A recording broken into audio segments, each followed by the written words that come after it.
there, beautiful people. I'm Celestine of Ghana Christian International High School. I will encourage you guys to subscribe to Discord TV. Thank you. Bye bye. Hello, eminent viewers. I'm Ebenezer Wallace. You're welcome once again to His Gov TV. I'm going to be your English tutor for the senior high school level. Today is another day, and I would like to introduce you to the concept of grammar. Over the years, we have been learning grammar from the primary level to the university level. So, what is grammar?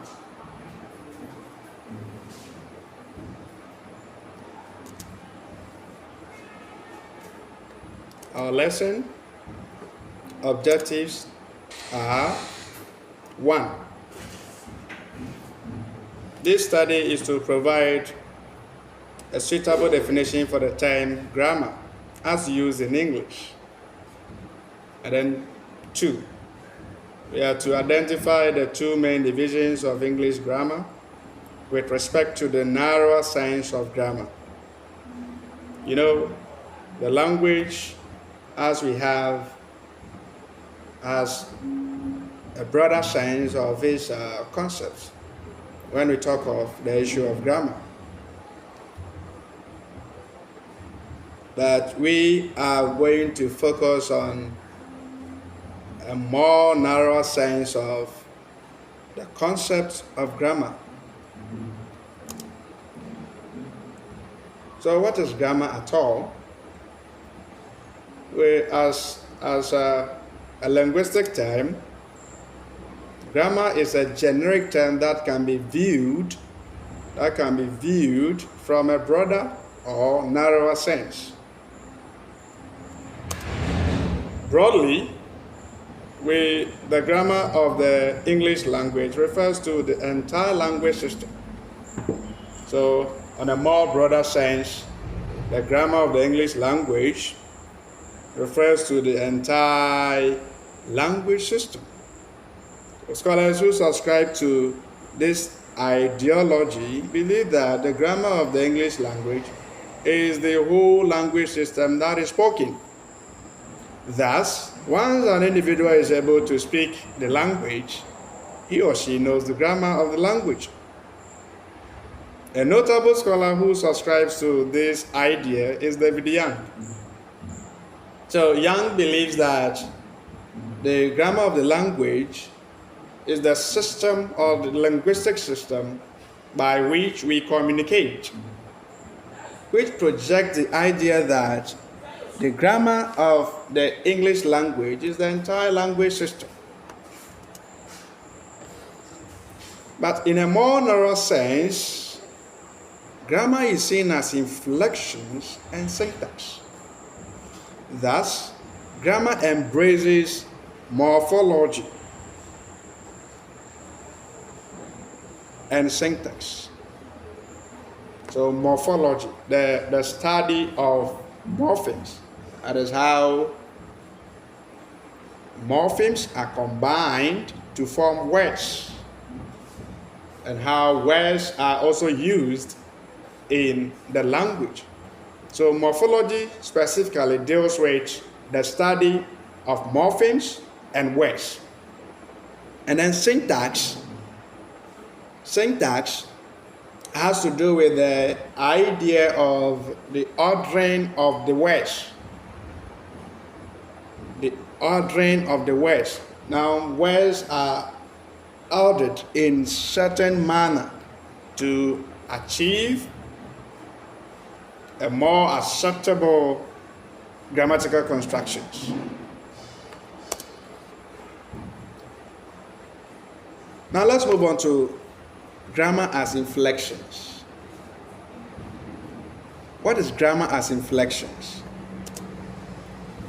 Let's begin with these examples. Example 1a. Kofi do not come here every day. Kofi do not come here every day. So observe the constructions. Example 2, I arrived late yesterday. I arrived late yesterday. Example 3, please return the 4 book. Please return the 4 book. Example 4a, my teacher is taller than your teacher. Now look at these constructions carefully. You can see that these constructions are not acceptable as correct grammatical constructions. Or better still, they are ungrammatical in a sense that now we are not claiming that their spellings are wrong, but then there have been certain omissions which technically are referred to as morphemes, which are required to inflect on certain words in order to arrive at more acceptable grammatical constructions. Have you identified that? You can try your hands on that and compare your answers to the following.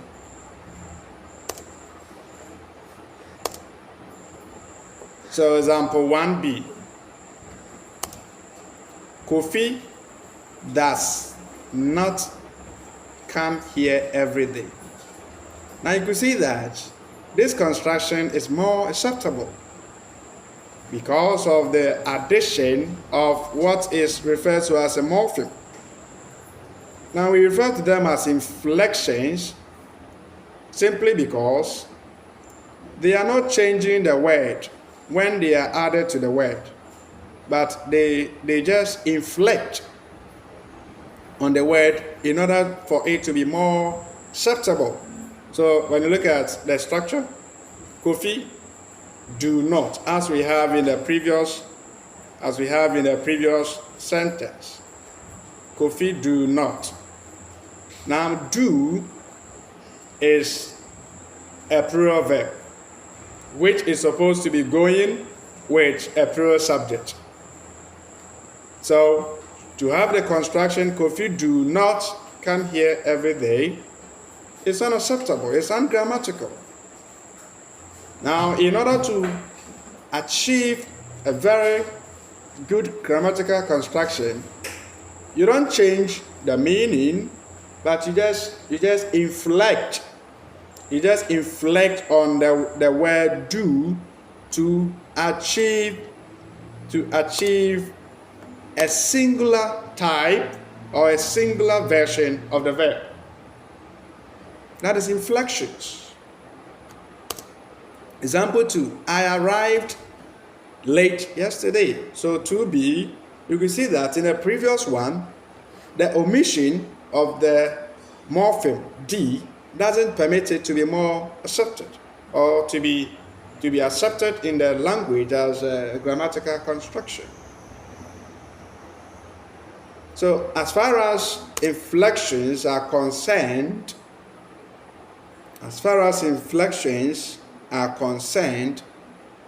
the grammar in its narrow sense are inflected in order to arrive at a more grammatical construction. So you can see that the previous structure has please return the 4 book. But here, the only thing that was left to arrive at a very more acceptable grammatical construction was just an inflectional marker. An inflectional marker S, which would have to change book from singular to plural because of the adjective for. The adjective for cannot go with a singular noun. So in order for it to be more accepted, the singular noun needs to be inflected to change it from singular to plural.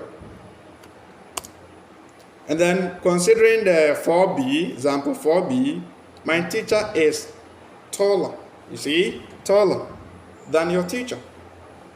It is unacceptable to say, my teacher is tall. My teacher is tall than your teacher. No. So the comparative marker is an inflectional morpheme that is required in order for this construction to be more accepted as a grammatical construction. So you could see that when you talk of grammar, grammar could not be accepted, or you could not have a correct grammatical construction when you downplay the relevance of certain inflections. And so we could discuss grammar with respect to this concept or this idea of inflections. So grammar as inflections. Syntax as the ordering of words in a sentence. So we established the fact that in a more narrow sense, grammar is viewed as inflections and syntax. So what is syntax? Syntax has to do with the ordering of words. Very important. The ordering of words in a sentence. It is the stringing of words. When you say something is stringing, something which is linear, something like a line, something that is more straight. You see, stringing. It is the stringing of words. It's the linear pattern of words. A sentence is therefore regarded as a string of words. In fact, you cannot have one word and regard that as what? A sentence. So for you to have a sentence, automatically you have to construct a string of words to get sentence. Now you can see that sentences 1b to 4b are all string of words, as we've seen in the previous slides. They are all string of words. It is relevant to observe that it is not every string of words that qualifies to be a sentence. Very important. Very important.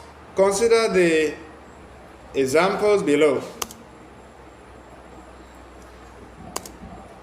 Example 1c. Kofi does here every day. 2c. Late I yesterday arrived. 3c. Please, the books for return. 4c. My taller teacher is than your teacher. Now, what do you have to say with this? Even though they are string of words, as you could see, but then they don't qualify as correct grammatical constructions. Neither could you classify them as sentences. Kofi does here every day. Yes, you get a linear pattern. It is a string. Late I yesterday arrived. It is a string. Please, the book for return. That one too is a string. My taller teacher is than your teacher. It is a string. That the question is, can we accept this as grammatical constructions? No. What is the problem here? The problem is not as a result of spelling errors. It is not as a result of concord errors. But what is happening here is the way that we have arranged them. They are not correctly arranged. So, you can see that if you want to achieve a very correct grammatical structure for 1c, you have something like, Kofi does come here every day. Kofi does come here every day. Then for Example 2C, you could say that if you arrange it well, I arrived late yesterday. You see, as we have here, arrived late yesterday. Then please return the 4 books. Then my teacher is taller than your teacher. That is more accepted as grammatical constructions. Now, the question goes, why word other is important in English? Why? Simply, for a language like English, word other is very important for at least 2 reasons. The first reason is acceptability. And then second, meaning. You see, acceptability and meaning. Why do we say so? Consider the next. What do you say to the sentences below? Kofi cuts the killed. Look at it. You see? Kofi cuts the killed. 2. Kofi killed the cat. With the same words.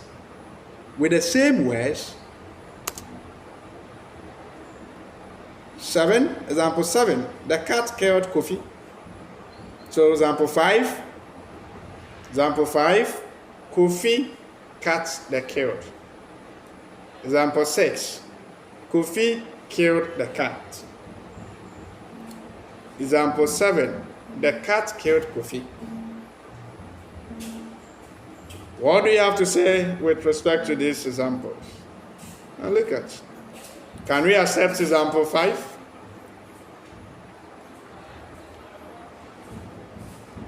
Kofi cut the killed. Is it accepted? No. It's not accepted.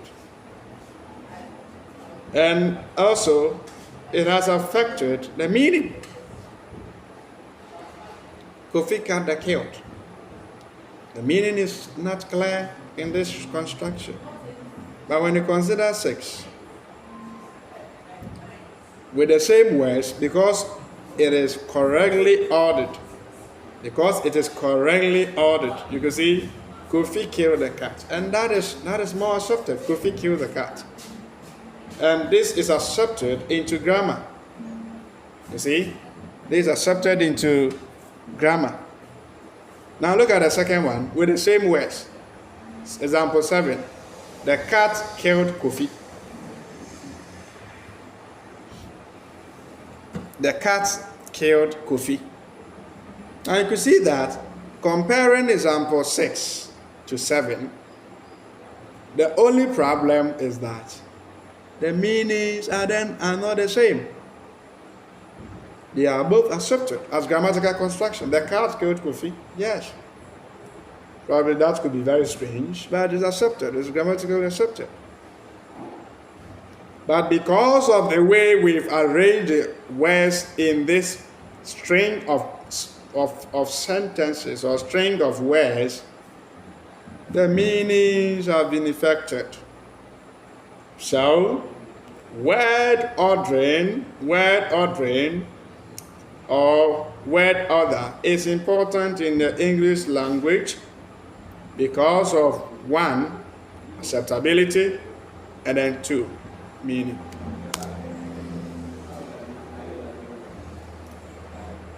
Lesson review. This is just an introductory session. And so, we are not going to spend much time on it. In this session, we have looked at 2 of the several meanings of grammar. A broad and narrow view of the concept. We observe that in a broader sense, grammar refers to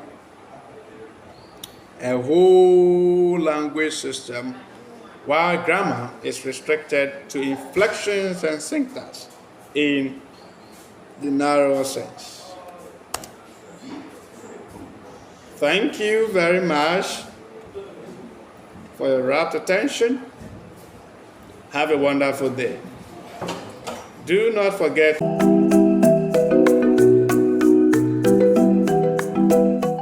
TV, Friends Among Equals. Bye.